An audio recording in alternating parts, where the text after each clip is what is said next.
Bonjour à tous, bonjour et bienvenue dans la 5ème de couve, l'émission de débat autour du manga, une émission qui est dédiée à l'isekai. On va se demander si c'est une bonne solution pour faire vivre les grandes licences. Alors, isekai, qu'est-ce que quoi donc, me direz-vous? Oui, l'isekai, donc ce terme qui était très très mal connu il y a encore 2 ou 3 ans en France et qui est désormais de plus en plus maîtrisé par les lecteurs de manga. L'isekai en un mot c'est quoi? Avant de donner une définition plus complète un peu plus tard, on peut brièvement le résumer en disant que c'est avoir la chance de revivre une seconde vie. Voilà, en quelque sorte. Oui. Mais la vraie question derrière tout ça, c'est pourquoi? Pourquoi on aurait besoin d'une seconde chance? Eh ben parce que une seule chance, c'est pas possible. Une seconde chance, c'est une opportunité de découvrir de nouvelles choses. Mais ça veut dire que t'avais une vie de merde avant? Pas forcément, c'est que ton choix d'avant va être meilleur dans le choix d'après. Julie, pourquoi on aurait besoin d'une seconde chance pour toi? Oh bah parce que je pense que si ta vie est pourrie, bah il faut que tu te bouges. Donc moi je pars du principe que bah la deuxième chance, c'est ce qui arrive à partir du moment où tu décides que t'as assez de pédaler dans la semoule quoi. Donc vous êtes des pro isekai au final? Non. Non. Moi j'ai du mal à comprendre le concept. Alors, donc Flavien va essayer de me pour la seconde convaincre. chance mais contre l'isekai. Non mais pourquoi tu me vous vois? Bah tous les deux là. Déjà. Mais parce que tu es vieille, du coup c'est ta seconde chance. Oh la bâtard. Non mais tous les deux vous dites la même chose au final. Non mais je crois pas, mais enfin aussi l'idée c'est que y a un avant et un après quoi. Voilà, exactement. Voilà. Et que l'après doit être meilleur que l'avant. Alors est-ce que ça se vérifie pour les grosses licences? Ouh. La solution pour faire vivre une licence, est-ce que c'est l'isekai? C'est ce dont on débat dans la 5ème de couve et c'est parti. On ne pousse pas, s'il vous plaît. On ne pousse pas, c'est inutile. Le public n'est pas autorisé à assister aux épreuves éliminatoires. Moi, je crois que je pourrais être un très bon ninja. À quoi vous jouez? L'heure est grave, c'est pas le moment de faire les guignols. Mais on n'a rien d'autre à faire, on peut pas sortir. On va leur faire notre attaque secrète, l'attaque de la Tour Eiffel, ils vont rien comprendre. Et il faudra aussi parler des dessins animés, notamment des dessins animés japonais qui sont exécrables, quoi, qui sont terribles. Ah, les bâtards! Oh, this you crazy mother! Bonjour à tous, bonjour et re-bienvenue dans la 5ème de couve, l'émission de débat autour du manga. Cette fois-ci, nous allons ensemble disséquer, dépecer, charcuter et aimer le manga avec un soupçon d'isekai dedans. Elle est sans pitié et jamais elle ne vous laissera de seconde chance. C'est un peu notre chef de gang préféré. Salut Julie. Bonjour, mais je suis pas aussi horrible que tu le décris, rassure-moi. C'est toi le chef de gang, on a dit ça la dernière fois. Non. Mais si, t'as un chef de gang en puissance. Un jour, ouais. C'est ça. Un jour, tu seras le meilleur dresseur. Voilà, exactement. Avec ma casquette rouge. Lui, il n'a pas besoin d'aller dans un autre monde parce qu'il vit déjà dans un autre monde. Totalement. Salut Flavien, ça va? Salut, oui, c'est très bien. Qu'est-ce que vous lisez, vous, en ce moment? Ranma, ces temps-ci. Tu relis Ranma? Ouais, je relis Ranma. Je prends du plaisir à rire sur Ranma. Oh. Ça, c'est dans ton univers, en tout cas. Exactement. Julie? Bien, attends, Ranma pour se marrer, c'est cool. Tu relis L'Habitant de l'Infini? Eh bah écoute, je l'ai feuilleté il y a pas longtemps, parce que j'ai eu un petit coup de... Et puis je l'ai feuilleté, je me suis dit je suis régénérée, tu vois, de voir autant de violence. Et non, sinon j'ai toujours envie de la saga. Et j'ai lu les 2 premiers tomes de Prison School. Et j'ai ri comme c'est enfin je m'y attendais pas quoi. Donc bonne surprise. Intéressant. C'est surprenant Prison School. Voilà, mais surtout Cagnard est un grand fan de Prison School aussi. Voilà. Mais bon, là j'attends de voir ce que ça va donner. Dernièrement, mon coup de cœur c'était La vie tranquille chez Vega. Qui est par l'auteur de dessinateur de Ashton Ojo. Ouais. Ah ouais. En fait, c'est l'histoire du. Il est encore en vie. Bah, évidemment, il est encore en vie. Et en fait, c'est son journal intime où il revient sur sa carrière, il revient sur le décès d'Osamu Tezuka, il revient. Et c'est marrant du coup de voir sur le prisme d'un auteur qui est hyper vieux, qu'on connaît tous, quoi, et de voir comment il a vu sa jeunesse et comment il a vu aussi la jeunesse du manga arriver, enfin le manga tel qu'on le connaît arriver aussi. Comment il a vécu l'exil de Tokyo, comment il a vécu le Japon sous les bombes dans son enfance. Pardon. C'est sympa. Intéressant, pardon. Et sa carrière d'auteur aussi. Et sachant que c'est le dessinateur d'Ashton Ojo, en plus il a eu une carrière de ouf quand même, tu vois. Ah mais je pense que oui. C'est un deuil national pour un personnage quand même. C'est clair. C'est ouf. Hashtag 5DC donc pour réagir et participer avec nous à cette émission. Hashtag 5DC, le groupe de débat autour du manga. Ça c'est sur Facebook, sur Twitter juste le hashtag 5DC. Vous allez sur la plupart des réseaux sociaux, vous nous retrouvez, notamment sur YouTube par exemple, où vous pouvez aussi aller sur le blog la5e-de-couve.fr. Récemment on vous a mis quoi ? On vous a mis une sélection de mangas à lire avec les premiers chapitres où tout est gratuit. Vous pouvez lire le premier chapitre de toute une belle sélection de mangas. On vous a mis un top bagarre de cagnard. C'est génial. Et le top bagarre de cagnard, c'est génial. On a mis aussi un récit de cagnard qui découvre JoJo's Bizarre Adventure. ça j'ai pas essayé de lire encore, mais ça vaut. Mais c'est vrai qu'à chaque fois, on en parlait à chaque fois, mais c'est vrai que il y a que Cagnard qui s'y est mis. Et il faudrait qu'on s'y mette aussi. Mais tu devrais. Oui. C'est vrai. Moi je peux pas m'y mettre. C'est trop tard. Je m'y suis déjà mis il y a très longtemps. Ouais, mais vous devriez JoJo's Bizarre Adventure. On en reparlera dans une émission un peu plus tard. Nous, on va d'abord parler d'isekai dans cette émission. Pas pour forcément vous faire une sélection d'isekai ou nous dire oui ça c'est bien, ça c'est pas bien. Non, c'est très très large l'isekai au Japon. On va plutôt essayer de voir de quelle façon ce type de récit permettrait de faire plaisir aux fans des grosses licences mais sans bousiller le business. Comment entretenir une licence sur le très long terme grâce à l'isekai ? Pourquoi pas On va même d'abord définir un peu le terme, vous donner ses origines, vous expliquer le phénomène au Japon. On va chercher à comprendre si c'est pas un type de récit très, voire trop facile pour faire de l'argent. Peut-être trop facile aussi pour les auteurs et vite envoyer du récit et des mangas. On va regarder quelles sont les autres solutions pour bien faire du business avec un manga sur une grosse licence. Oui, il sera donc notamment question de gros sous. On profitera également de cette émission pour faire un petit point sur les ventes de mangas au mois de janvier. Sous toujours. Ouais. Mais pour leur rappelons pourquoi on fait cette émission là maintenant, c'est parce qu'en fait 2 isekai de célèbres licences sont publiés. Oui. Il y a d'abord Dragon Ball Extra, comment je me suis réincarné en Yamcha, qui est donc dans l'univers de Dragon Ball. Ouais. Et il y a City Hunter Rebirth, qui est donc dans l'univers de City Hunter. Qui veut me faire le pitch duquel ? Je vais faire City Hunter. Vas-y. City Hunter, c'est l'histoire d'une fille qui une femme de 40 ans qui est fan à fond de City Hunter, qui est même amoureuse de Ryo Saiba. Et qui un jour a un accident et qui se retrouve dans City Hunter en tant que jeune lycéenne qu'elle était à l'époque, et elle rencontre du coup Ryo et Laura et partagent leurs aventures de City Hunter. Et Kaori donc. Et Kaori. Ouais. À travers cette réincarnation. Voilà. À tes souhaits, Julie, est-ce que tu veux nous faire le pitch de Dragon Ball ? Bah oui. Alors disons que c'est l'histoire de Dragon Ball qu'on connaît, on va dire à peu près les 20 premiers tomes, peut-être un peu plus, mais vu donc sous le prisme de et si le héros c'était Yamcha quoi. Enfin c'est et même bizarre. Si le héros était Yamcha et si en fait son but, ce Yamcha, c'était un lycéen qui connaissait parfaitement Dragon Ball et qui se serait réincarné en Yamcha. Voilà, et il va essayer de tirer profit de ses connaissances. Voilà, de ses connaissances. Mais c'est assez étrange. Moi j'ai adoré. Moi j'adore aussi. Moi j'ai ri. Mais en fait à la fin du premier tome, j'étais dégoûté. Mais c'est vrai que parce que je dis à la fin du premier tome, à la fin de cet unique tome, du seul tome, parce qu'il n'y aura pas un autre comment je me suis réincarné en Yamcha. Pas pour l'instant. En plus le gag de fin est énormissime. Quoi. Non mais voilà, moi très très drôle. Ah bon ? Je me suis éclaté. Mais c'est parce que t'es pas une vraie fan de Dragon Ball. Mais oui, peut-être. Mais ça m'a fait sourire, mais j'ai pas ri aux éclats.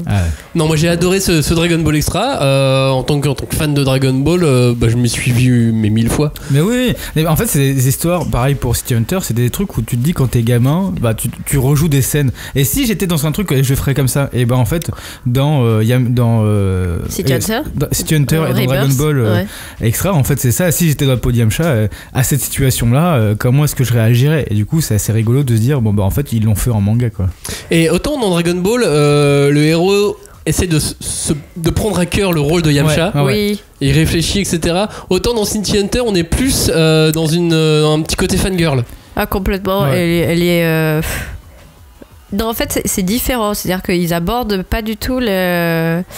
Enfin, il y en a un qui aborde la question de est-ce qu'il y aurait des conséquences au fait que le personnage venu de l'extérieur peut influencer la série ou pas. Enfin, le déroulement de la trame qui normalement est déjà connue. Donc il y a un peu de voyage temporel aussi, tu vois. Je sais pas comment dire, mais c'est un peu l'idée de savoir si ça va se dérouler finalement comme c'était déjà écrit ou pas. Bon, voilà. Non, mais c'est une plongée dans le manga, quoi. Le City Hunter m'a moins fait rire, mais je suis peut-être moins fan de City Hunter que je suis de Dragon Ball, donc je le mets un petit peu, tu sais, je le mets dans la balance. Ce fait-là. Moi, il m'a fait rire parce que j'ai revu les codes que j'aimais bien dans City Hunter. Mais j'ai beaucoup ri sur Dragon Ball.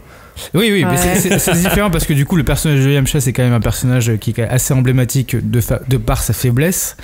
Et dans pourquoi tu dis ça ? Et dans City Hunter, en fait, tu prends plaisir de voir des personnages, de revivre des situations en fait que t'as déjà vécu via un prisme nouveau, quoi. On touche moins au canon dans City Hunter que dans Dragon Ball. Ouais. Bah oui, mais enfin moi, attends, parce que quand je l'ai lu, j'avais cette chance de me souvenir exactement de cet épisode, tu vois. De City Hunter ? Ouais, de City Hunter. Donc c'était limite plus parlant. Alors que le côté Dragon Ball, j'ai trouvé que c'était un peu plus patchwork avec des moments choisis. Dans le manga, enfin. Ouais, mais moi je m'en souvenais parfaitement. Oui, moi aussi je m'en souvenais, mais du coup c'était plus décousu finalement parce que t'as pas le déroulement. Ça va très vite, oui. Parce que des fois c'est le déroulé en fait qui est parce intéressant. qu'en fait c'est les moments forts de Yamcha dans Dragon Ball. Ou l'absence de moments forts. Mais oui, exactement. Arrêtez de critiquer Yamcha tout de suite. C'est les moments où Yamcha est vraiment dans son apogée du nullisme, tu vois. Faut pas dire ça, franchement. Je suis d'accord, faut pas dire ça. Il essaie juste de rattraper des moments, puis il essaie juste d'en faire l'humain le plus fort de tous, quoi. Alors, on sait tous que c'est Krillin. Non, on le sait pas. On le sait pas tant que ça. Ouais, mais bon. Krillin est mort 3 fois. Yamcha est pas mort autant que Krillin. Donc si Krillin était si fort que ça, il serait peut-être moins mort. Ouais, mais réponds à ça maintenant. Vas-y, réponds à ça. Et déjà Yamcha il est moins mort. Donc voilà, c'est tout. Et après il est pas allé au combat pour Cell. Et puis après il se fait pas choisir plus tard dans Dragon Ball. Et pour Boo il veut pas y aller parce qu'il a peur. Ouais, c'est ça. Donc voilà. Ouais, non. Pas valable. Est-ce qu'on parle d'isekai ? Oui, on va faire un petit manuel sur ce que il y a à savoir sur l'isekai, sur ce type de récit, qu'on en parle depuis tout à l'heure. Tout le monde ne sait pas forcément ce que c'est. Certains d'entre vous sont parfaitement connaisseurs. Vous pouvez avancer du coup un petit peu plus loin dans l'émission. Pour ceux qui ne le savent pas, restez avec nous. Isekai, c'est quoi littéralement ? Ça veut dire autre monde. Exactement. C'est un sous-genre de la fantasy à la base. L'intrigue tourne principalement autour d'un personnage normal qui est transposé ou piégé dans un univers parallèle, souvent un univers imaginaire fantastique ou un univers virtuel maintenant. Il y a des tas et des tas de variantes. Donc en fait, ça peut être aussi dans sa propre vie qu'il est transposé, ou dans une vie intérieure. Le journal de mon père. Tout est possible. Non mais voilà. En fait, aujourd'hui, il y a tellement de variantes au Japon que là, on va faire quelques définitions, mais il y a des mélanges partout. Donc classifier l'isekai, c'est une galère de ouf. Bah, ça l'est devenu. Oui, en tout cas, c'est voilà. Si on imaginait des isekai célèbres en préparant l'émission, on a eu tout de suite l'idée, évidemment, le magicien d'Oz. Alice. Ça serait un isekai. Alice au pays des merveilles, ça serait un isekai. L'histoire sans fin. L'histoire sans fin. Voilà. Peter Pan aussi. Peter Pan. Narnia. Mais il n'y a pas de trio, alors que dans l'histoire sans fin, il y a un trio. Et ses cheveux longs. J'ai distingué 3 sortes d'isekai de mon côté. Mais attention, donc, je le répète, il y a vraiment tellement de variantes et de croisements que ce que je vais dire est une base, mais pas un principe. Ouais. Vous vous rappelez des mathématiques, de la physique, tout ça, base, principe, Oui, bien sûr, vas-y. Parfaitement. Il y a le Isekai Tensei. Isekai Tensei, c'est une réincarnation vers un autre monde. Il y a une résurrection, donc. Réincarnation, voilà. Où le personnage principal décède et renaît sous les traits d'une autre personne tout en gardant les connaissances de son ancienne vie. Par exemple, Mushoku Tensei. Oui. Mushoku Tensei, c'est un Tensei. Souvent, dans le nom japonais du titre du manga, il y a Tensei. Rebirth. Ou Rebirth. Re 2 points. Oui. Souvent, quand il y a Re 2 points, il y a question aussi de. Il y a un gros indice. Voilà. Ensuite, on a le Isekai Tenni, transition vers un autre monde. C'est quand les protagonistes sont envoyés de leur vivant vers un autre monde, d'une manière ou d'une autre. Re:Zero, par exemple, est un Isekai Tenni. Et donc, moi, Re:Zero, en fait, on sait pas s'il y a un accident, en fait. Est-ce que tu as d'autres exemples? Tous les autres isekai en fait, la plupart sont tennis en fait. The Rising of the Shield Hero. Ça c'est un isekai Shokan. C'est l'invocation. C'est le troisième, c'est l'invocation vers un autre monde où le protagoniste est invoqué dans un autre monde par quelqu'un. Oui. Et ça c'est The Rising of the Shield Hero. Ou No Game No Life. No Game No Life, effectivement, ça doit être ça, oui. Ouais. Voilà, globalement, les trois sorte d'isekai, mais sauf qu'aujourd'hui tout est mélangé. Tanya the Evil par exemple, on peut le mettre, ça serait un Tensei.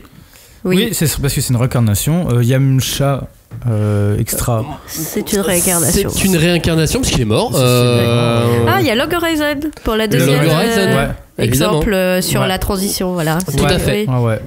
Je suis contente. Pardon. Flavien, est-ce que tu peux nous en dire plus sur les origines de l'isekai? L'isekai, en fait, c'est un truc qui est un peu vieux comme le monde. Mais oui. Comme le monde. Comme le monde. Ça a toujours été utilisé dans les contes, dans les folklores, dans les histoires. Il y a eu toujours des histoires de réincarnation, de transposition, etc.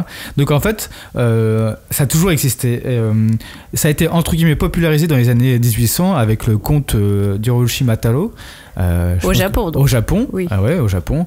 Je pense que tu le connais, Julie. Oui. C'est un conte qui raconte l'histoire de Monsieur Taro, un pêcheur qui sauve une tortue et qui se retrouve dans un monde sous-marin. Oui. Et voilà. Après, je raconte pas toute l'histoire parce que l'histoire est assez intéressante. Pourtant, vous devriez la connaître parce qu'elle est reprise dans plein de mangas. Mais bon. Et du coup, comme je te disais tout à l'heure, donc ça vient des contes et on a parlé d'Alice au Pays des Merveilles, on a parlé du fantastique monde d'Oz. Mais Magicien d'Oz, Alice au Pays des Merveilles, c'était pas des isekai parce que les gens qui l'ont créé, ils savaient pas, le mot n'existait pas. Le mot n'existait pas et surtout dans la littérature anglo-saxonne, il n'y avait pas de manga. Il n'y avait pas de manga. Et même, c'était juste des histoires. Et effectivement, à chaque fois, quand on était petit, en fait, on rejoue des scènes, etc. Et c'est normal que c'est entré dans le conte populaire et dans les histoires populaires. Et dans le manga, en fait, un des mangas précurseurs où le nom n'a pas été encore identifié comme isekai, c'était Fushigi Yugi, qui était un shoujo de Yu Watase. Attention, quelle année? En 1992. Ouh, bien. 1992. Elle l'a fini, non? Elle l'a toujours pas fini, Fushigi Yugi ici? Si, elle l'a terminé. Ouais. Parce que Yu Watase aime bien ne pas terminer ses mangas. C'est vrai. Et du coup, en fait, c'était une des premières à faire de l'isekai, mais c'était pas encore dit comme tel, quoi. À l'époque, moi je suis désolée, mais il y a d'autres auteurs, notamment dans le shoujo, qui faisaient de l'isekai sans que ça soit encore appelé comme ça. Mais les clamps, on en fait beaucoup. Avec les Tsubasa Chronicles. Oui, mais elles ont même commencé avec les Magic Knight Rares. Tu vois, c'était déjà des héroïnes qui passaient d'un monde à l'autre. C'est ça. Mais il n'y avait pas encore l'appellation. Et l'appellation. Oui, en fait, le concept Le d'isekai. label. Le marketing en fait. Oui, exact. Et en fait, il y avait d'autres mangas ou animés comme El Hazard. El Hazard, c'était sympa ça. C'était un bien animé où il y avait des étudiants et leurs profs qui se retrouvaient dans un monde en guerre. Mais même Vision d'Escaflowne, quoi. Vision d'Escaflowne aussi. C'est un peu dans la même veine. Exactement, Vision d'Escaflowne. Et finalement, le terme est arrivé quand alors? Le terme est arrivé en fait après le voyage de Chihiro. C'est à ce moment-là où le terme isekai est vraiment arrivé. C'est que les journalistes japonais sont enfin allés au cinéma et ils ont enfin avoué qu'ils étaient des otaku comme les autres. Et c'est juste après ce moment-là que c'est ok, le nom isekai a été labellisé. Et depuis, en fait, il y a eu tellement de choses. Par exemple, Digimon, il y a eu Dot Hack. Ou sur Dot Online, ou c'est dans un monde digital. Voilà. Oui.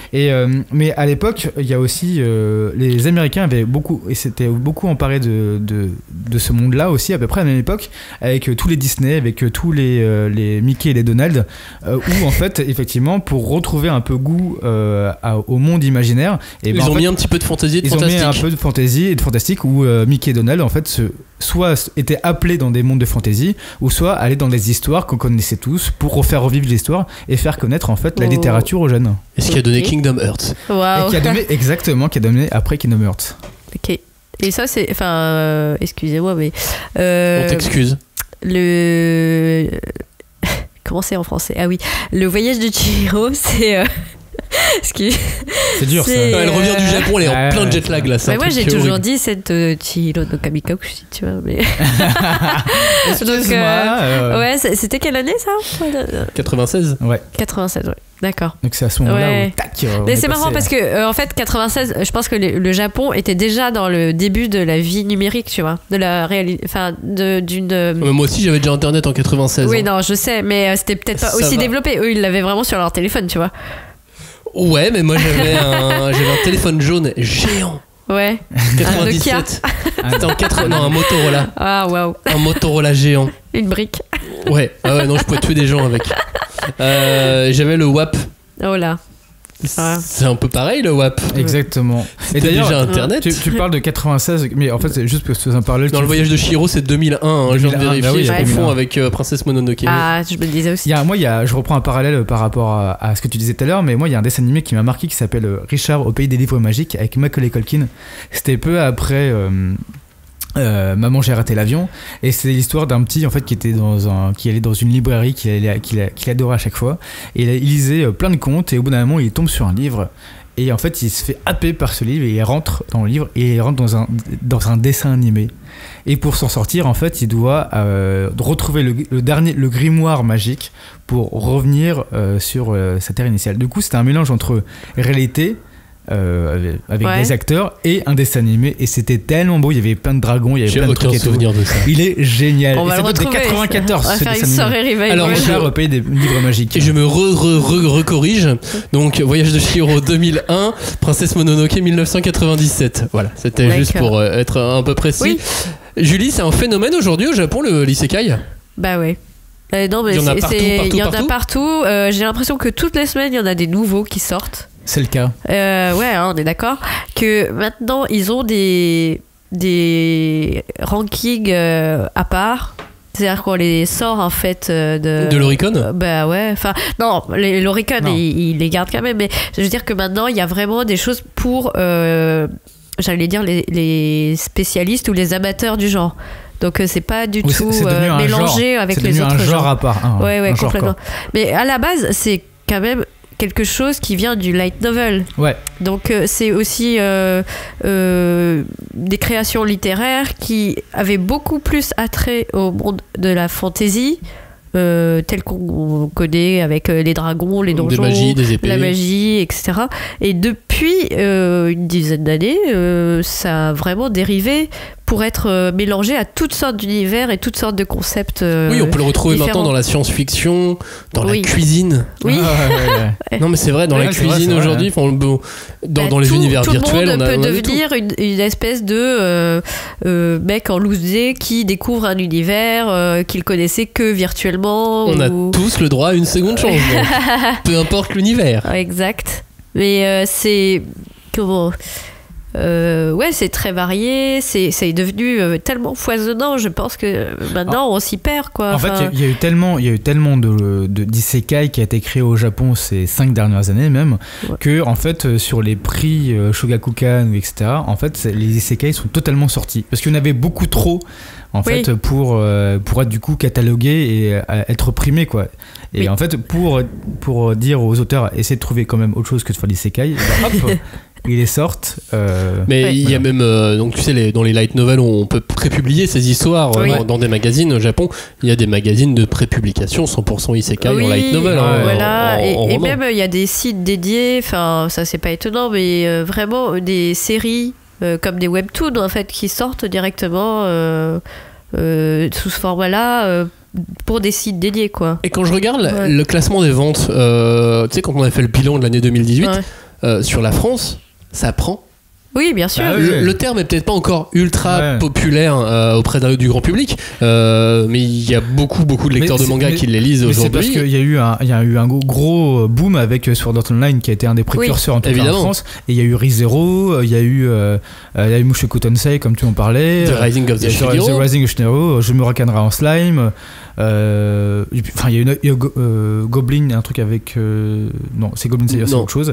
C'est pas pareil. Non, je l'ai confondu avec Jumura Kanra en slime parce parce qu'il y a des gobelins dedans. Mais voilà, là, il y avait Extra, Dragon Ball Extra. Et je sais plus qui. J'étais tombé sur un article où il posait la question, est-ce que Drifters était. Drifters en est un. Ouais. Et effectivement, en Drifters fait, on n'y pense pas, mais c'est une bonne. C'est juste que c'est des héros célèbres qui ont été invoqués. C'est Jeanne d'Arc qui a été invoquée. Exact. Et en fait, il y a d'autres séries comme ça qui prennent des héros célèbres et qui essayent d'en faire autre chose. Pardon. Mais pour moi, c'est devenu limite trop. Enfin, c'est vraiment trop difficile. Marketé. C'est marketé et en même temps, il y a une espèce de. Tu vois, tu dis tout le monde a droit à une seconde chance, mais je crois que tout le monde essaye aussi d'avoir sa chance dedans. Les auteurs, les lecteurs, les éditeurs, quoi. Tout le monde essaye. Genre, allez, gamble. Et je pense qu'en France, tous les éditeurs vont aussi essayer. Évidemment, parce que il y a tellement d'ampleur au Japon. On va être répercuté par ça. Enfin, y a pas de. Par exemple, il y en a un qui sort là au mois de mars chez Kiun. Et c'est le stade inverse. C'est un magicien nécromancien qui se retrouve invoqué, enfin réincarné, dans le corps d'un lycéen au Japon. Ah, le bad trip. L'inverse. Ok, d'accord. Bon courage, mec. Et là, en plus, c'est tourné en mode seinen. Donc c'est un petit peu plus, un peu plus violent. Ouh là là, il va découvrir des choses qu'il ne soupçonnait pas. Non, effectivement, tu as raison. Quelques scènes très explicites dans ce manga. Dead Moon Display, c'est le nom de ce manga. Est-ce que ça serait pas le meilleur moyen l'isekai pour des licences comme Dragon Ball, comme City Hunter, comme Final Fantasy, parce qu'il y en a un qui est sorti sur Final Fantasy l'année dernière. Peut-être un jour pour Naruto ou pour One Piece de continuer à les faire vivre. Ça, c'est une vraie question. Est-ce que c'est pas une chance l'isekai pour continuer à faire vivre tout ça? C'est coup de poker après, non? En tout cas pour des séries qui sont aussi importantes au niveau scénaristique, j'entends.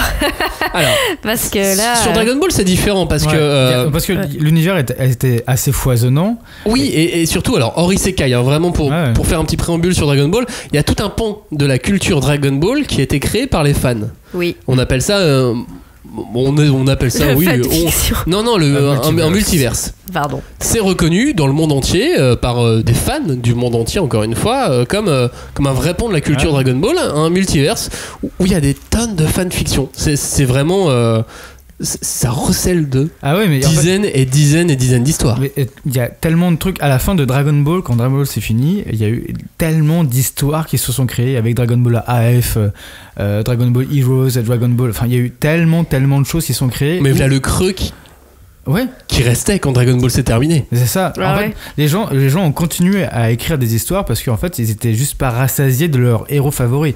Et du coup, soit ils continuent des histoires parallèles par exemple sur Yamcha ou qu'est-ce que fait Yamcha dans sa vie ou non mais c'est vrai, il y a eu des trucs. Il y a des histoires improbables vraiment. Il y a des trucs sur Krillin. Il y a aussi que des histoires sur Vegeta. Et en fait, c'est l'univers de Dragon Ball. Et c'est le génie aussi de Akira Toriyama. C'est que son univers The World, il est quand même assez énorme. Donc en fait, ça permet une prolifération d'histoires sur des personnages et qui permet et avec autant de passionnés dans le monde entier, t'as autant de lecteurs potentiels pour ta simple histoire. Et pour un auteur qui fait de la fanfiction, c'est du pain béni. Dragon Ball, comme Dragon Quest au Japon, tu vois. Après, c'est une histoire de communauté en fait. Oui, c'est vraiment bien sûr. le noyau dur de l'isekai, en tout cas pour des licences qui ont déjà un très grand public. C'est vraiment, pour moi, c'est la meilleure façon de définir les contours d'une communauté, tu vois. Ah oui, l'isekai ça permet d'entretenir ça. En tout cas pour le Dragon Ball Multiverse. Toyotaro, l'auteur de Dragon Ball Super, il vient de là. Garoli, l'auteur de Dragon Ball Extra, il vient de là aussi. Et de toute façon, cette histoire de comment je me suis réincarné en Yamcha vient de ce multivers. Bah oui, à la base c'était. C'est ça qui est fou. Bah oui, à la base c'était une histoire que tout le monde a lu. En plus, on a lu certains chapitres sur. C'est drôle ce truc-là qui sort sur Yamcha parce que Yamcha c'est le personnage attention à ce que tu vas dire. Non mais le plus adoré. Adoré parce que en fait c'est l'archétype du personnage le plus mal aimé. Je sais pas comment dire, mais c'est vrai Le qu'en plus fait. mal aimé. Non, il est pas mal aimé. Non, mais en Yamcha. fait, il a eu une sorte de progression Yamcha où tu dis il peut devenir le sidekick et tout, et en fait bam, pas du tout quoi. Donc c'est ça qui est assez drôle dans le destin de Yamcha quoi. Il a un destin brisé, C'est ça, Yamcha. c'est ça. Il aurait dû être le héros, et effectivement Garo Lee lui donne Voilà, la chance, l'opportunité Du coup, c'est d'être ce héros que tous les fans de Dragon Ball voulaient voir en lui. C'est ça qui est assez rigolo. Moi, je quoi. sais pas, je suis pas assez fan pour. En tout cas, c'était juste pour faire un petit préambule sur Dragon Ball, sur cet univers ultra étendu. Univers étendu qui existe par exemple sur des mangas comme l'Attaque des Titans. Ouais. L'Attaque des Titans, je me demande même si à un moment donné Isayama fait pas exprès de laisser des creux juste pour que les fans les remplissent. Bah pourquoi pas hein. T'as quand même tout un manga sur les. J'ai vraiment du mal avec les noms moi. Alors vas-y, raconte-nous l'histoire et on va te trouver le nom. Mais comment il s'appelle le gars qui a des cernes, un des commandants. Levi. Ah. Il y a quand même un manga que sur Levi, tu vois, il y a quand même des trucs. Oui, mais ça, c'est des spin-offs. Oui, mais ça, c'est des spin-offs, c'est autre chose. Oui, mais ça, pour moi, ça aussi, ça entretient. Oui, aussi, mais là, c'est pas fait par les fans. Enfin, je veux dire, là, c'est Kodansha qui l'a créé de A à Z. C'est encore autre chose. L'Isekai, pour donc toutes ces licences, est-ce que c'est pas juste un petit kiff sans enjeu pour faire plaisir à une simple fanbase de lecteurs? Ce que tu disais, Julie. Bah, moi, c'est oui. Est-ce que toi, pour toi, c'est facile? C'est quoi? Bah, c'est pas que c'est facile, mais en tout cas, c'est vraiment une histoire de resserrer donc la communauté, donc de faire des choses pour les fans, par des fans, donc puisque les dessinateurs eux-mêmes sont issus des communautés fans. Et je pense que vraiment ça existe que parce qu'il y a eu la démocratisation de tout ce qui est fanfiction via Internet. Avant, c'était les conventions, on vendait des fanzines imprimés, voilà. Ça aurait jamais eu autant de retentissement, pardon. C'est peut-être plus français. Mais oui, je pense qu'il y a vraiment... moi, je vois pas plus loin que le plaisir qu'on peut partager entre pairs d'une même communauté. Et c'est pas aussi superbement calibré, le fait que l'auteur vienne de fanfiction, que lui-même soit fan. Bah oui, il y a un côté... Et qu'il fasse un isekai qui va faire plaisir aux fans. Ouais, c'est tellement beau, quoi. Ça a l'air beau. Non, mais c'est vrai que ça a l'air beau. C'est too much. Et quand tu écoutes les interviews, il te raconte qu'un jour on l'a appelé et on lui a demandé... Tu vois, enfin, genre, le mec il déroule son histoire, genre petit bignou, les violons derrière, enfin. C'est vrai que c'est marketingement très beau. Ouais, voilà, exactement. C'est vrai que sur Toyotaro, il a quand même dessiné à mort les Dragon Ball, même il a plagié certains Dragon Ball quoi, et en fait il a été appelé parce que c'était l'un des meilleurs. Voilà, on a notre réponse. En fait, c'est une stratégie de l'éditoriat pour éviter les plagiats, que les plagiats ne prennent trop d'espace ou de part de marché. En tout cas, c'était l'un des meilleurs dans le game. Ah bah évidemment. Sur Pokémon, ils envoient des avocats, ils font pas la même. C'est plus facile à décider. Ouais, et c'est plus crado. Et c'est aussi plus crado ce que font les fans avec les Pokémon. Ah, pardon. Par rapport au Dragon Ball, il y a un gap qui est très très loin. Donc pour toi, voilà, c'est une pratique née de la fanfiction. Ouais. Enfin, en une phrase, c'est... Les portes du fandom devaient être bien gardées, tu vois. Et donc, qui de mieux que les bergers issus même de ce petit royaume-là. Et donc, tu penses que si nous on trouve ça intéressant, Dragon Ball Extra, moi comment je me réincarne en Yamcha, c'est uniquement parce qu'on est fan de Yamcha? Tu crois que c'est juste notre cœur qui parle? Non, pas fan de Yamcha, t'es fan de Toriyama, de Dragon Ball. Enfin, moi, je me sens pas assez fan, quoi. Tu penses que c'est notre petit cœur qui parle? Il bat? Bah, heureusement que c'est ton petit cœur qui parle quand tu lis des mangas. Excuse-moi, Max, mais... Il y a aussi mon cerveau. Non, mais je pense que c'est aussi parce que, en fait, c'est quand même bien fait. Parce que Garo Lee, l'auteur, il a quand même respecté tous les codes. Ah, mais il a un cahier des charges. Au niveau des dessins, bah oui, mais il peut y avoir de la fanfiction hyper. Non, mais la question, c'est entre ce qu'il avait sorti quand il était pas connu ou suivi, mais pas commandité par un éditeur. Par Shueisha. Par Shueisha. Est-ce qu'il y a eu des coupés? Il y a eu des... Ah oui, il y a eu des retours. Voilà, il y a eu des... Est-ce qu'il a dû rectifier certains tirs, tu vois? C'est plus ça. Parce que si on l'avait laissé en lui disant, bah écoute, ça c'est rigolo, on va le garder. Si, il le dit lui-même à la fin. Puis il a dû tout refaire en fait. De A à Z. Il a pas repris ses anciens dessins. Il avait déjà sorti un truc de Yamcha il y a hyper longtemps et on l'a tous lu, c'était hyper drôle. Et là, il l'a refait avec des coupes et des trucs un peu plus chiadé au niveau du dessin quand même. Et en revanche, ce qu'on les laisse pas faire pour l'instant, c'est des crossovers. Ouais, ouais. Tôt ou tard, ça arrivera, oui, mais... Bien sûr. Mais en fait, c'est ça, ce qui est un peu gênant, c'est que finalement, c'est la porte ouverte, quoi. À un moment, ça va faire entrer des sous, ils vont en faire entrer n'importe quelle idée. Ouais, mais des crossovers de temps en temps, c'est quand même sympa. Moi, je me souviens d'un crossover entre One Piece et Toriko. Ouais. J'étais super content. En plus, c'était gratuit en plus. Tu vois, oui, c'était c'est pareil. Mais c'était uniquement pour faire plaisir. C'est pareil. Il y a eu dans les fans en fanfics, il y a eu le crossover One Punch Saitama Vegeta qui était génial. Celui-là le combat était magnifique et tu te dis c'est dommage que ça va pas plus loin quoi. Il lui pète le bras. Mais non, le bras gauche. Surtout le bras gauche. Non, ouais, c'est ça. Mais du coup, c'est drôle parce que ça s'arrête à un moment ultime et Saitama il fait non mais je m'ennuie quoi. Enfin et Vegeta il fait attends si je serais allé plus loin je pense que je serais mort. Tu vois, À votre avis, si les éditeurs font ça, prendre une licence, imaginez un concept isekai dedans. Là, on parle que de l'isekai, il y a d'autres concepts qu'ils imaginent encore plus. Mais bref, au Japon, est-ce que ça serait par facilité ?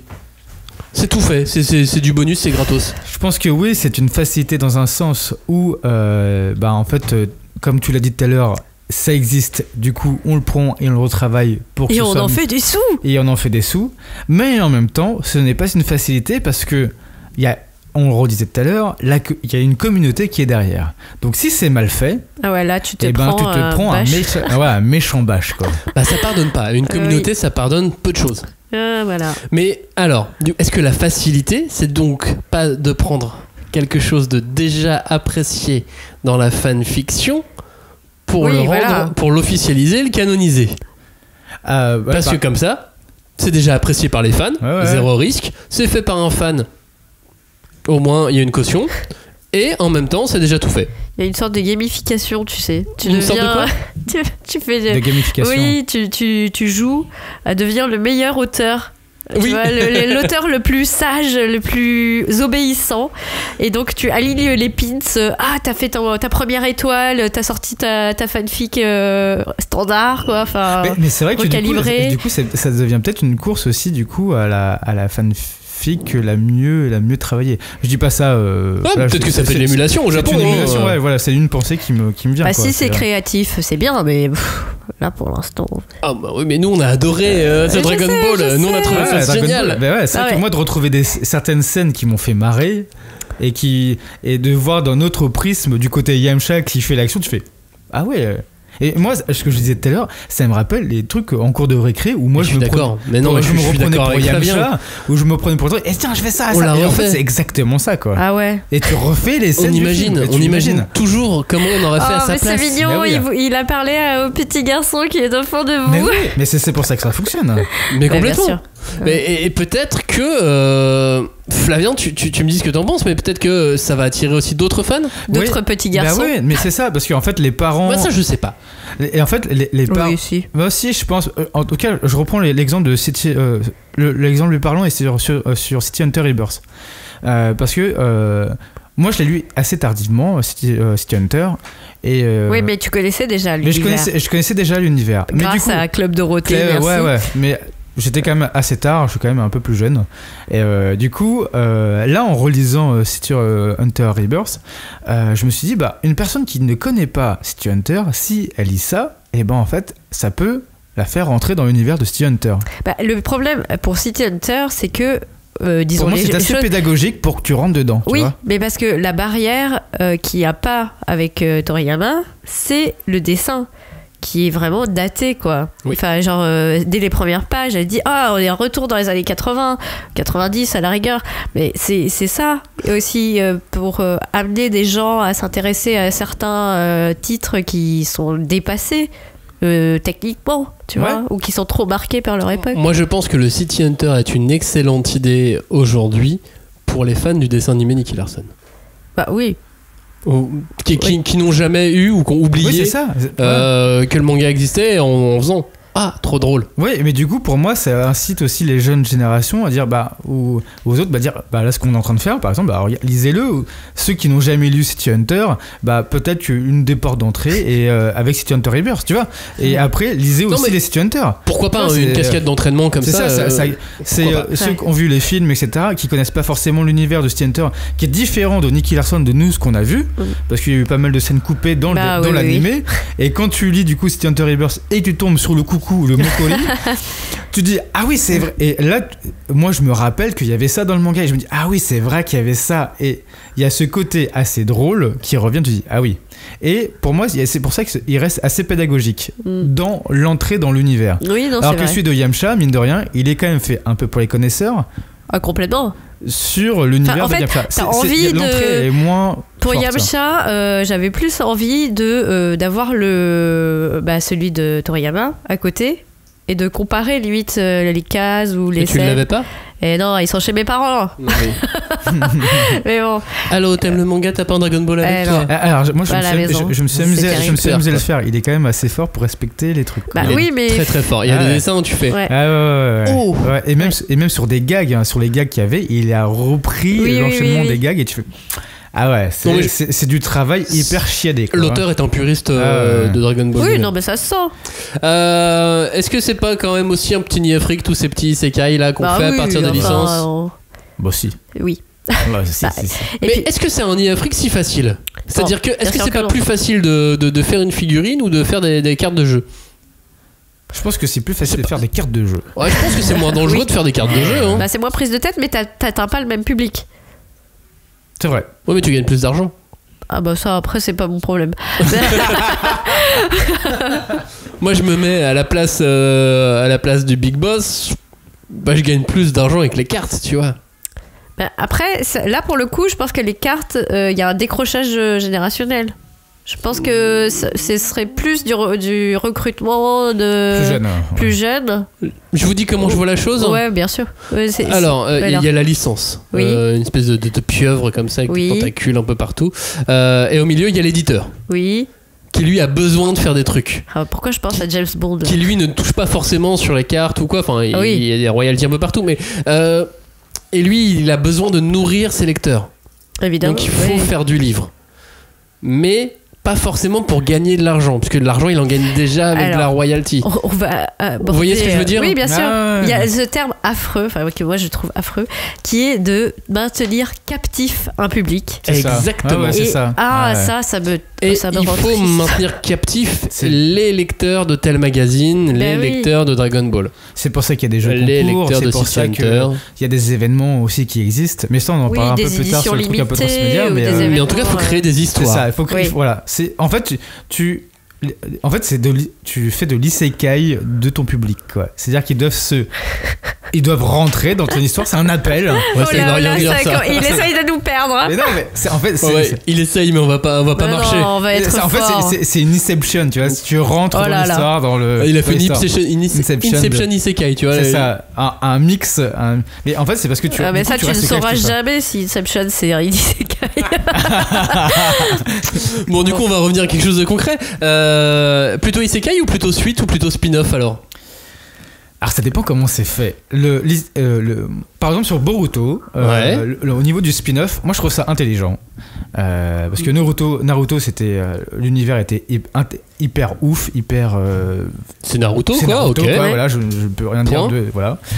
Et Boruto en fait c'est une suite, donc c'est un spin-off de l'histoire sur des éléments actuels. C'est-à-dire qu'en fait, sur Boruto, ce n'est pas juste on fait une suite juste pour faire une suite. Non, on reprend des éléments actuels pour recréer une véritable identité derrière Naruto et de réutiliser les problématiques actuelles, mais liées à l'univers de Naruto. Je pense qu'il y avait quand même cette histoire de on a un public captif, il faut qu'on le garde captif encore, parce que Naruto, ça continue de bien se vendre. Ouais, mais en fait, sur je pense qu'il y avait, on peut pas nier qu'il y avait une question de business. Oui, on peut pas pas nier sur la question de business. Mais en fait, ils ont été un peu plus intelligents de se dire bon, on va pas faire juste une suite sur Naruto. On regarde sur le système des ninjas, etc. Voilà. Je suis ninja Hokage. Voilà. Mais on est allé un peu plus loin en prenant du coup les questions qu'on se pose actuellement que dans Naruto avec la technologie, etc. Et c'est pour ça que je trouve que Boruto est une bonne suite par rapport à d'autres mangas où des suites étaient complètement nazes. Mais Boruto est intelligent sur la continuité de l'histoire, en fait. C'est qu'il y a un problème générationnel qui se pose entre les shinobi et leurs enfants. Et leurs enfants avec la technologie, etc. Et en fait, comment est-ce que deux mondes ultra technologiques peuvent vivre ensemble entre l'ancien monde et le nouveau monde. Et je suis d'accord et pas d'accord avec toi. Mais non, mais c'est bien, c'est-à-dire que effectivement la suite a un intérêt et ce face à face des deux mondes a quelque chose de spécial qu'on n'aurait pas pu faire en Naruto. Enfin, ça aurait été compliqué, on va dire, de le traiter. Après, le truc avec Boruto, c'est que on a l'impression d'être avec du Pokémon de Naruto. Tu vois ce que je veux dire ? C'est-à-dire qu'on a fait Boruto, on a fait sa petite sœur, on a fait le fils de machin, on a fait... Ça manque de fraîcheur. En fait, la fraîcheur, elle arrive au bout du 5e, 6e tome. Ça met du temps à démarrer. Ça met beaucoup de temps. Ouais. Et donc, tout le début de Boruto, il y a un petit côté clin d'œil. Ouais. Ça, je suis d'accord, où tu vois tous les fils qui ont à peu près les mêmes pouvoirs, etc. Et c'est rigolo, évidemment, de voir. Le véritable enjeu, il arrive un peu plus tard. Et ça devient intéressant et c'est tardif. Pour reprendre l'exemple de City Hunter, je crois qu'il y avait quand même. Enfin, l'univers de Tsukasa Hojo est aussi très délimité. C'est-à-dire qu'il y a souvent des personnages d'une série qui apparaissent dans une autre. Puis il a lui-même déjà fait sa suite. Voilà, il a fait des avec suites. Angel Voice, pardon. Angel Voice, c'est du foot. Oui, c'est ça. Ce qui n'a donc rien à voir. Mais oui, et du coup, je pense que pour lui, c'était une nouvelle. Enfin, pour lui, dans le sens où créateur de la série, il avait besoin de renouveau. C'était l'occasion, quoi. Il y a une différence aussi, c'est que Tsukasa Hojo, il dit oui à peu près tout. Oui. Globalement. Tu lui en veux, hein. Non, c'est juste que lui, il accepte à peu près tout ce qui peut se passer et qui peut être financièrement intéressant. Il a raison. Oui. Pourquoi je lui donnerais tort? C'est vrai que si on parle de c'est juste qu'il n'est pas difficile par rapport à son œuvre. Sur la suite de City Hunter, Angel Voice, c'est vrai que Angel Heart. Tu vas y arriver. Mais c'est vrai que les deux, quand j'avais lu en deux en même temps. Donc Nicky Larson qui fait du foot. Nicky Larson qui fait du foot et qui tire aussi vite que son ombre. Oh là, non. Non, mais sur Angel Voice, c'est vrai que. Non. Ah, putain, mais c'est pas possible. Sur Angel Heart. Vous inquiétez pas, on l'a drogué. Hein. Il sait, il a confiance. Sur Angel, c'est vrai que. Moi, quand j'avais vu ça de premier abord, je me suis dit, dommage qu'il y ait une suite. Et je me suis dit à la fin, dommage qu'il y ait une suite. Ah quand bon même. Ouais, si, à la fin des tomes, ça m'a un peu. Tout ce que j'aimais bien dans City Hunter, en fait, il y avait beaucoup trop de références en fait du coup dans Angel Heart et du coup c'était pour moi pas dans Angel Voice. Elle n'est pas dans Angel Voice. Pour moi c'était une mauvaise suite, mais après voilà, c'est mon avis. D'accord. Non, mais c'est sûr que voilà. Est-ce que ce serait pas une occasion aussi en faisant de l'isekai d'essayer d'arrondir les angles au maximum et de plaire au plus grand nombre? J'ai l'impression que c'est plus poli de faire de l'isekai que de faire une suite ou que de faire un spin-off. Un spin-off, on peut ne rien en avoir à foutre. Oui. Puisque ça peut être sur quelque chose à part, des personnages à part, quelque chose de totalement. Comme sur l'Attaque des Titans, sur le Before, etc. C'est ça. Bon, après l'Attaque des Titans, ils ont fait des spin-offs spécialisés, ciblés sur des catégories de lecteurs. Ouais, c'est vrai. Putain, mais ça c'est malade. Non, mais à calibrer, c'est complexe. Hein, oui. Non, c'est pour ça que je dis quel truc de malade, parce que ça demande un travail en amont.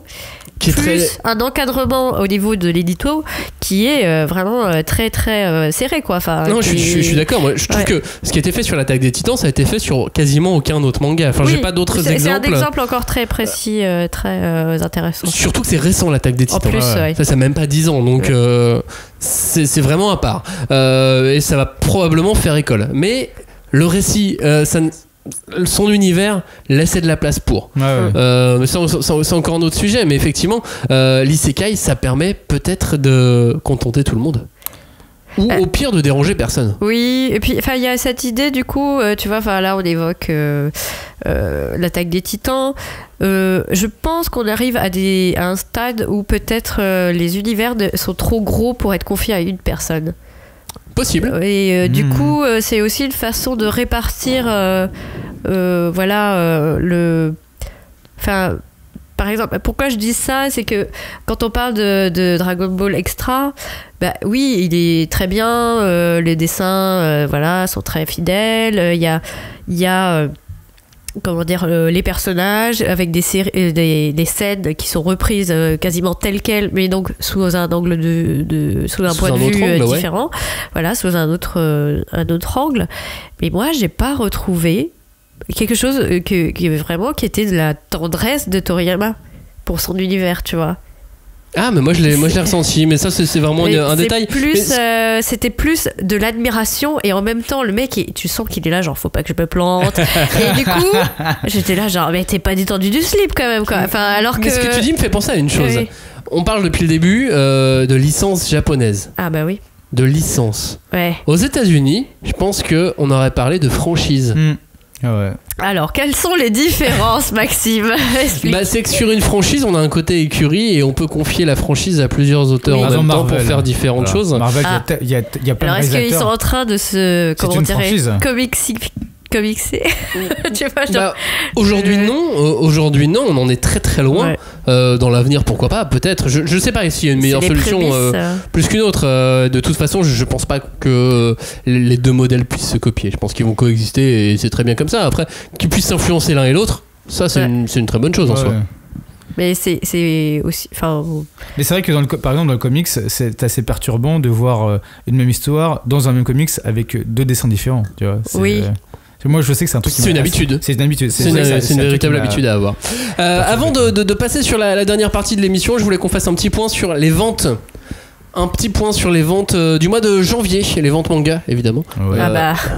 Pourquoi est-ce qu'on est ici C'est ça, si ce n'est pas pour parler de manga. Je vais vous parler, je commence par les meilleurs lancements, les meilleurs tomes 1 qui sont sortis là sur ce mois de janvier.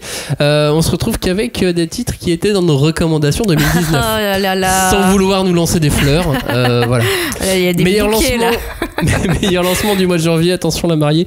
Meilleur lancement du mois de janvier, Grand Blue Fantasy.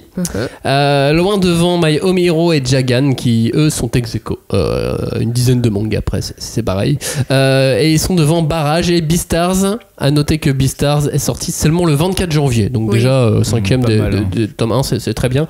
Donc voilà, c'est de la fantasy, du thriller, du seinen Kitash. Barrage, c'est le manga de Kohei Horikoshi. L'auteur de My Hero Academia qui l'a fait avant My Hero Academia. Et du coup qu'il a fait aussi avant Crazy Tail. Et ça. À noter aussi pour Beastars qu'il y a un animé qui est déjà annoncé quoi. Oh là là, c'est fou. Bon, après la série a 2 ans maintenant. Ouais, la série a 2 ans, du coup il y a un animé là qui est déjà en production qui va sortir bientôt. Meilleur shonen, meilleure vente shonen du mois de janvier, One Piece tome 89. Ah bon? Normal. My Hero Academia tome 17.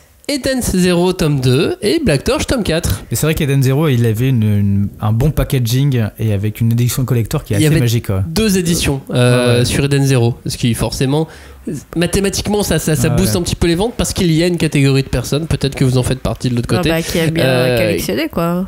Et vous achetez les deux. Bah oui. Le normal et le collector. Et le collector moi j'achète que le collector, moi je fais pas le doublon. Bah écoute. Pas sûr, mais ça dépend sur quoi en fait. S'il m'arrive de faire le doublon. Oui, on le sait. Je crois que je dois avoir 5 éditions de Dragon Ball. Et je voulais aussi dire quoi? Je voulais dire que Black Torch c'est l'avant-dernier tome. Et c'est incroyable de voir une série courte comme ça en 5 tomes parfaitement se comporter en termes de vente. Ah oui, mais ça les vaut. Tout du long. Ça les vaut, mais c'est génial. Mais du coup j'ai hâte, prochain tome en mois de mars, le 5ème. J'ai l'impression que c'est passé hyper vite parce que, 1 an et demi presque, février de l'année dernière. Ouais, ça allait vite. Meilleure vente seinen, Goblin Slayer tome 3, toujours en haut. C'est une énorme surprise pour moi, Goblin Slayer. Parce qu'en fait, au début, je me suis dit que c'était extrêmement attendu. Pas sur internet. Non, mais surprise pour moi, je veux dire, pour ma part. Parce que je pensais pas que t'allais aimer ça. Je pensais pas que j'allais aimer un truc hyper gore, mais en fait, j'ai trouvé ça captivant. Il y a un début à tout, Flavien. Je trouve ça hyper captivant. Goblin Slayer tome 3, meilleur vente seinen du mois de janvier, devant Made in Abyss tome 4 et devant le duo My Home Hero et Jagan. Alors, Made in Abyss, c'était le coup de cœur de Julie. Ouais, mais me dites pas là, j'ai pas encore lu le tome 3. Alors, le tome 4, totalement en labour. Ah ouais, complètement. Alors, le tome 3 en fait finit l'anime. En fait, l'animé qui est sorti, et il fait les 3 premiers tomes. D'accord. Et du coup, le tome 4, tu es en plus de l'animé. Et en fait, il est. Ah, de me dire, eh bien, là, je l'écoute pas. Non, mais je dis rien, juste que ce manga, il est juste incroyable. Je ne peux pas. Il est kawaii et dégueulasse en même temps. Enfin, je sais pas comment dire. On avait dit ça. Il est incroyable. Meilleure vente shoujo, c'est celle que je suis. Devant Game tome 4 et devant Black Prince and White Prince tome 9. Domination totale de Hakata sur ce mois de janvier avec une nouveauté et un lancement de l'an dernier. Bah voilà. Hakata qui fait toujours des très bons choix. Et Hakata qui fait toujours du coup de très bons shoujo puisque ils arrivent à convaincre un certain nombre de lecteurs. Meilleure vente de manga français. Everdark tome 2. Radiant tome 1. Bien. Radiant tome 10. David Srolik. Quand même. Radiant tome 1 du coup boosté par l'animé, je pense. C'est ça en fait. Tu peux, quand tu vois que le tome 1 de Radiant alors qu'on est au tome 10 fait autant vend autant que un tome 10, l'animé a boosté, mais c'est une très bonne nouvelle. Et puis David Srolik qui a mis son temps, mais du coup parce que il y a eu la com bien après par après c'est sûr qu'il n'y a pas eu le départ escompté et ça se rattrape un petit peu, mais on est très loin des estimations pour un manga de Maître Gims quoi. C'est ça. Mais non, mais il y a la com faite par Maître Gims, ça a été arrivé assez tard quand même. Ouais, mais du coup, en termes de vente, on est quand même très très loin de ce que ça aurait pu être, de ce qu'on pouvait imaginer. Une star du rap qui fait un manga. Peut-être que. Attends, c'est le tome 1. Peut-être que le tome 2 va lancer le truc, une histoire vraiment. Mais c'est toujours étonnant. L'avenir nous le dira. Et puis Everdark, tome 2 qui confirme les très bonnes ventes du tome 1. On finit cette émission ? Allons-y. Comment on entretient une licence, comment on gagne de l'argent sans se moquer des fans. Ça, c'est un petit bout que j'avais gardé pour la fin. T'as bien les questions qui fâchent quand même. Ah, c'est ça. Est-ce que le mieux, c'est pas de rien faire dans ces cas-là ? Non, je pense pas. En fait, tout à l'heure, on parlait des communautés, de faire travailler un peu les communautés. Et c'est pour ça, dans le sens. Et on fait travailler les fans. On fait rien. On est là.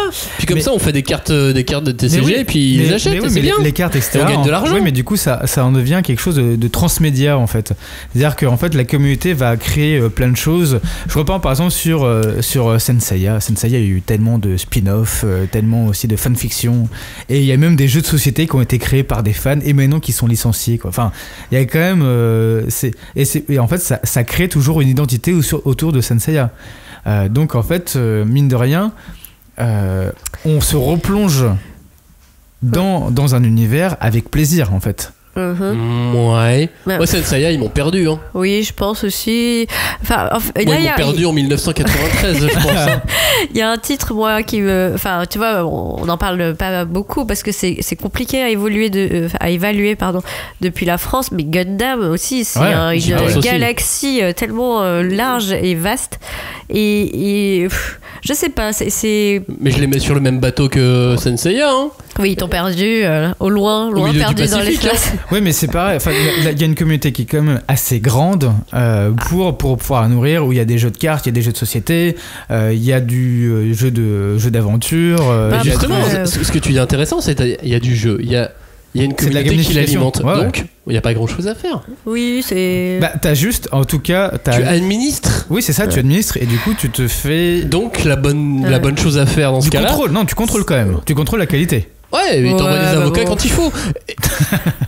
Et c'est tout. Oui. Et tu gagnes de l'argent tranquillement. Et t'as pas à te forcer côté... à créer un spin-off, une nouvelle histoire. Tu laisses tranquille. Une nouvelle histoire. Vous voulez pas des nouvelles histoires? Non, je sais pas, regarde dans l'univers. Mais par exemple, tu vois, on revient sur l'attaque des Titans. Là, on parle d'un pool éditorial, on va dire, où en fait, ils recréent des histoires par rapport à l'univers pour alimenter encore l'univers. Du coup, là, on est dans ce que j'appelle aussi dans le transmédia. C'est-à-dire que tu vas créer en fait des univers dans différents médias et pour alimenter encore l'univers assez étendu qui a été créé à l'origine. En fait. Ouais, mais moi, tu fais rien, tu fais quelque chose en fait. Tu vois, je vais revenir à ce que je disais tout à l'heure. C'est que c'est une meilleure. Enfin, tu vois, c'est l'attaque des Titans. Tu construis des murs avec ce que les gens ils aiment bien dedans. Voilà. Non mais c'est vrai. Et il y a des choses à l'extérieur. Le monde existe quoi. Faut sortir un petit peu et de sa zone de confort des fois. Et pareil pour les éditeurs parce que finalement tu fais rien fufute. Mais le jour où tu te prends un gros taquet parce que les gens ils sont pas d'accord avec ta façon d'interpréter la vie de tel ou tel personnage, voilà. Et quand les fans se réveillent, ça ils fait mal. pardonnent pas. Mais c'est vrai que sur la sortie de Dragon Ball Super. Et puis en plus encore pire, tu vas scinder. Bon, on dit scinder pour mieux régner. Bon, ça j'attends de voir quoi. Mais sur la communauté Dragon Ball, elle est dure. Elle est super dure. Quand Dragon Ball One Piece, c'est encore pire, on le sait. Enfin, il y a toujours des gens qui veulent être encore plus. Mais pour l'instant, sur One Piece, que l'auteur, encore mais plus. Mais c'est vrai que sur One Piece, la question ne s'est pas encore posée. Quand la question se posera vraiment une fois que le manga sera arrêté, et là, on verra ce qu'il va devenir. Parce que là, sur Dragon Ball, c'est fini. On reprend quelque chose 20 ans plus tard. Voilà. Dragon Ball Super. L'accueil n'a pas toujours été très tendre. Non. Mais encore aujourd'hui. Et encore aujourd'hui, sur l'interview qu'on a fait de Toyotaro, il y a quand même vache de commentaires que vous pouvez retrouver sur YouTube. Il y a quand même des masses de commentaires où des gens qui sont juste pas du tout d'accord avec ce qu'ils pensent. Et Toyotaro, il répond d'ailleurs. Regardez, il répond en japonais. Et sur One Piece, s'il y a des spin-offs qui se font, alors là. Mais il va y avoir des spin-offs. Oui. Du coup, on verra bien ce qui se passe. Je me demande si on n'a même pas qui sont déjà prêts. Ah, peut-être. Bien sûr. Tu sais, qui sont déjà dessinés de A à Z. Ouais, c'est possible. Ouais. Et puis, ça, c'est un truc. Moi, je suis assez contente qu'on n'ait pas ça en France. Mais au Japon, le marketing des grosses séries animées, il devient écrasant. C'est-à-dire que dans n'importe quelle comédie, t'as des biscuits One Piece, des trucs, des sparadraps, Doraemon, des trucs. Tout est décliné. Tu les as vus, toi aussi, t'as eu envie de les acheter. Hein. Ah bah écoute, oui. Mais moi aussi. Je trouve qu'au bout d'un moment, comme je disais, c'est relou. Parce que il y a aussi, au Japon, il y a aussi beaucoup de gens qui ne lisent pas de manga. Ah ouais, c'est vrai. Et qui ne regardent que les animés. Ne regardent que les animés ou qui donc de l'image du manga que ce qu'ils voient à leur supermarché. C'est ça. Donc ça devient hyper réducteur. Oui. Et en termes de création. Je sais pas ce qu'ils achètent, mais ils achètent. On sait pas non plus, hein, mais ils le voient donc ils prennent. Ouais. Mais à un moment donné, le business fonctionne. Oui. Mais bon, c'est un peu tristoun quand même. Mais en tout cas, en termes de transmédia, pour revenir sur ce que tu disais il y a quelques minutes, Flavien, l'idée c'est de ne jamais raconter la même histoire, mais sur des médias différents. Ouais. Donc ça aussi c'est très complexe. Ça aussi ça demande un pool précis d'auteurs. Il y a des mangas, il y a des œuvres où le problème n'a pas l'air de se poser ni aux fans ni aux auteurs. Je pense à Fairy Tail. Ah ouais, bon. Oui, non, mais c'est vrai. Non, mais c'est vrai. Bah non, mais Fairy Tail, les fans sont contents de tout ce qui se passe. C'est la communauté bisounours.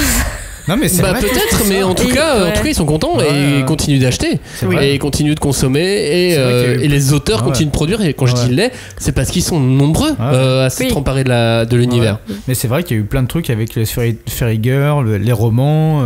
Bien sûr. Et en fait, même si ils chapeautent tout ça de loin, mais il y a quand même tellement de choses qu'ils ont créées, quoi. Et encore, on n'a pas encore vu la déferlante Bakemonogatari en France. Aïe. Et ça, c'est encore autre chose. Parce qu'il y a tout ce pan de la culture otaku qui est vraiment renforcé par les light novels qui sont... Et le Monogatari est un pan qu'on peut relier aussi à l'isekai, quelque part. En plus. Le Monogatari est ils explorent toutes les façons de faire du manga ou de la pop culture au Japon. Monogatari, littéralement, c'est histoire 2. Oui. Donc, tu peux faire l'isekai avec une histoire de ce que tu veux. Tu peux tout mettre dedans.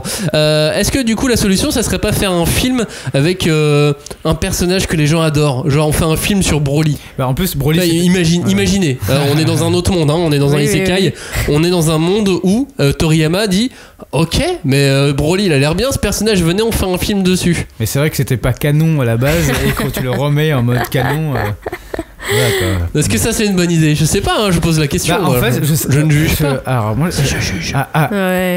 Au moment, on est là pour juger, hein. Alors, je fais que ça. Au moment où on enregistre le podcast, je n'ai toujours pas vu le film.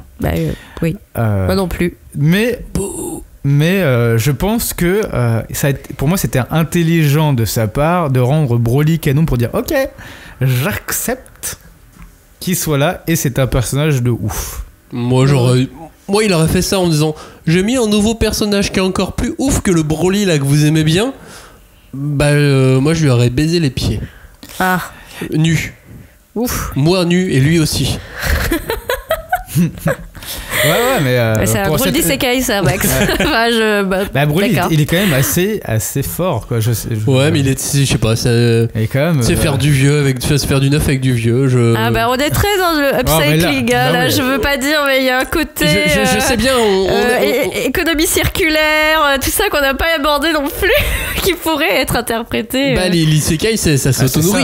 Ça s'auto-nourrit et ce Broly, il a un côté isekai au final. Rappelez-vous les univers où on s'auto-nourrit, Matrix, Soleil Vert, faut pas. Surtout Soleil Vert. Est-ce qu'on laisserait des Français faire un film? J'ai pas d'idée, je dis ça comme ça.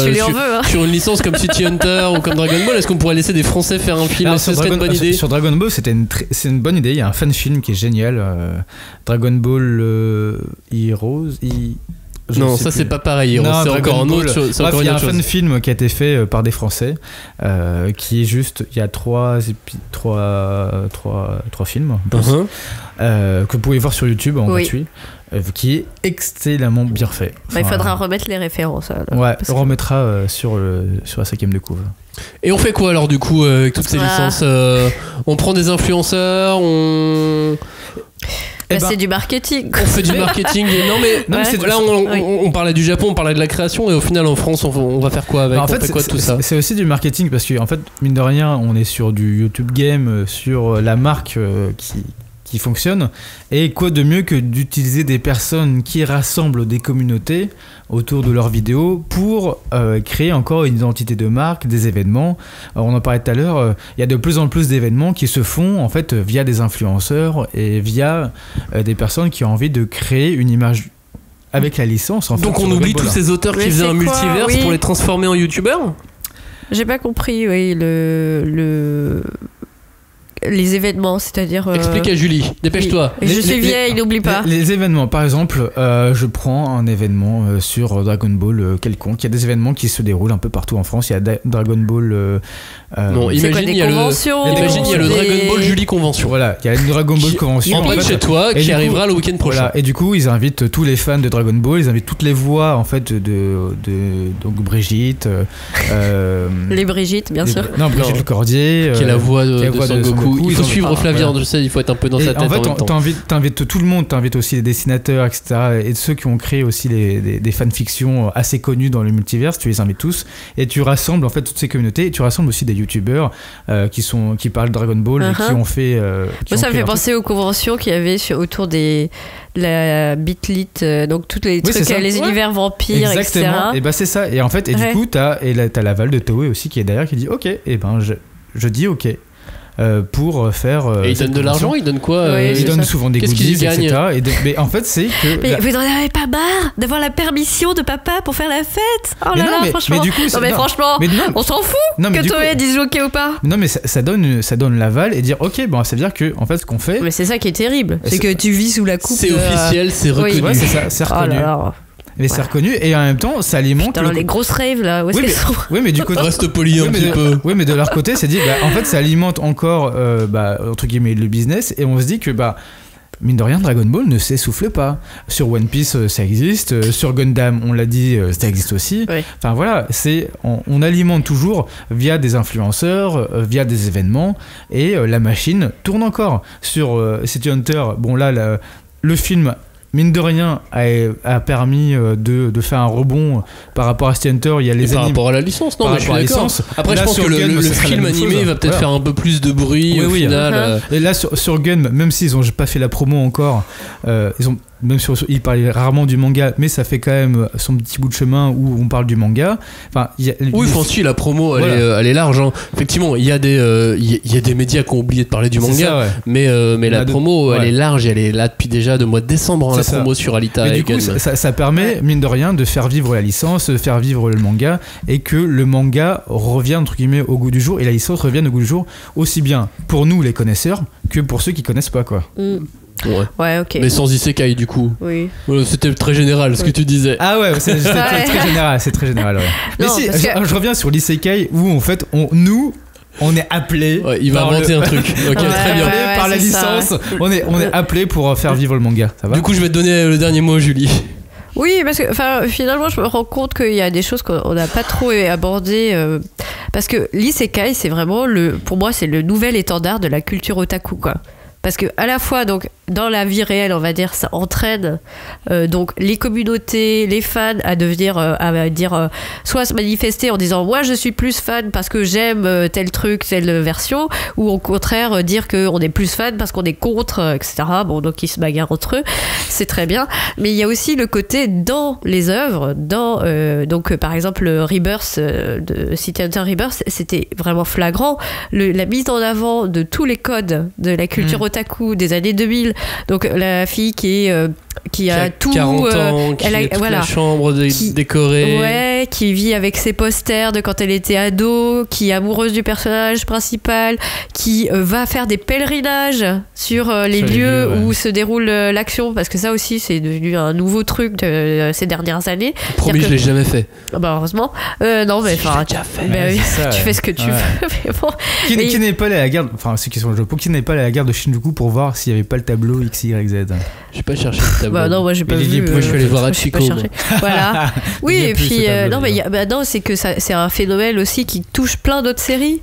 Donc c'est ça aussi qui est intéressant dans le sens où ça entraîne un nouvel élan.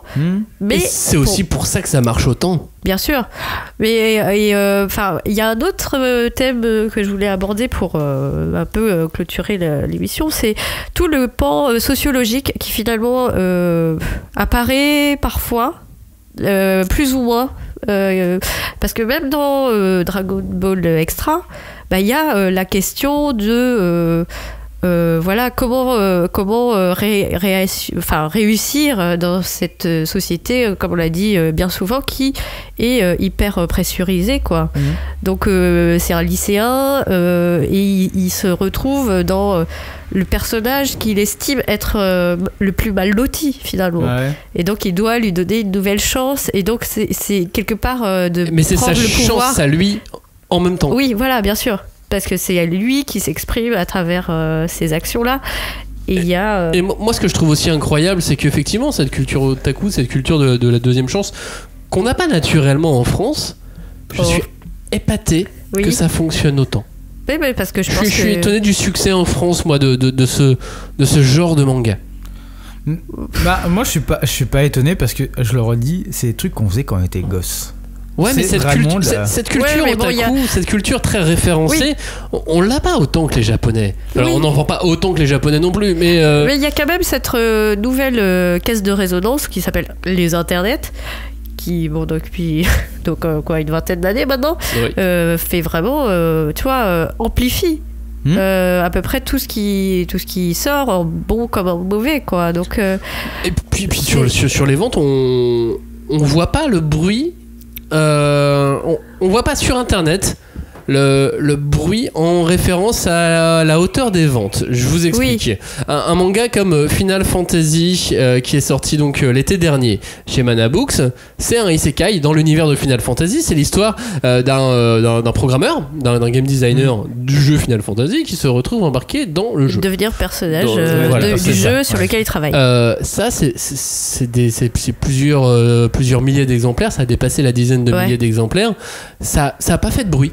C'est resté très, très silencieux. L'auteur est venu en France, on l'a pas vu tant que ça. Un manga comme No Game No Life. Ah, moi j'aime bien. L'animé a cartonné, le manga a cartonné sa race aussi. Sword Art Online, ça fait toujours des ventes impressionnantes. Est-ce que vous le voyez beaucoup ? Est-ce que vous les voyez sur même les médias spécialisés ? Est-ce que vous voyez beaucoup de références à Sword Art ? Ils sont dans leur monde, ils sont dans leur fandom, ils restent un peu entre eux. Après, il y a des bonnes idées et je pense qu'il faut des fois pas accepter, mais se faire violence et dire bon bah il y a ça, ça apporte du plaisir, c'est drôle, etc. Mais il faut également se nourrir d'autres choses, quoi. Je suis même persuadée que c'est un peu triste de voir des gens se crêper le chignon sur des détails. Les gens ne se crêpent pas le chignon, voyons. Oh non, on n'est juste pas d'accord. C'est ça. Non mais c'est vraiment. Mais c'est normal. Parce que tu dis bah ouais, mais bon, il y a d'autres histoires, quoi. Et au Japon, enfin tout ce qui concerne, on s'est concentré sur sur la licence. Ouais, sur les licences, mais les séries autour des univers vraiment magie versus réalité, qui sont très proches de tout ce qui était Mushoku Tensei, etc. Ça c'est encore autre chose, quoi. Ouais. Parce que on est sur un autre pan de la culture, oui. On est moins sur de la fantaisie plus directe. Et je me demande si c'est vraiment c'est pas le même lectorat. Je sais pas. Pense. En tout cas, ce qui est sûr, c'est que ça répond. C'est Kai pour conclure l'émission. Ça répond à un besoin d'évasion. Un besoin d'aller voir ailleurs, un besoin auquel répond un film, film et une histoire comme Narnia, oui. pour aller sur l'Occident, pour aller sur d'autres genres de récits. Et voilà, et moi j'ai toujours l'esprit mal tourné, donc voilà. Et donc je me dis, mais aussi c'est une façon d'arriver et de se confronter à un univers qu'on connaît, qu'on est censé connaître. Et donc on teste des nouvelles règles qui sont pas les règles du monde, de notre monde, pour mieux finalement accepter les règles du monde réel, tu vois. Bah, c'est-à-dire qu'effectivement. Qui serait donc un peu pédagogique finalement. Ah ouais, non mais il y a cette pédagogie. Raison, hein. Quand tu vas dans le monde dont tu maîtrises les règles, en t'échappant du monde dont tu penses ne pas maîtriser les règles, te permettent d'apprendre à maîtriser les règles de ce premier monde. Oh là là, mais en fait, tu vois, là je suis en train de... La nouvelle idée, c'est que finalement c'est une génération de Japonais qui a très peu l'occasion de voyager et donc de sortir finalement d'eux-mêmes. Mais allons les voir. Ben non, mais ce que je veux dire, c'est que c'est leur façon à eux de pouvoir s'extraire, quoi, de ce qu'ils connaissent. Mais à eux et à nous aussi, au final, parce qu'on voyage pas non plus tant que ça. Hein. Moi, je pense qu'il y a ça, mais il y a aussi l'isekai permet aussi de faire découvrir des pans de la littérature ou des pans qu'on méconnaît.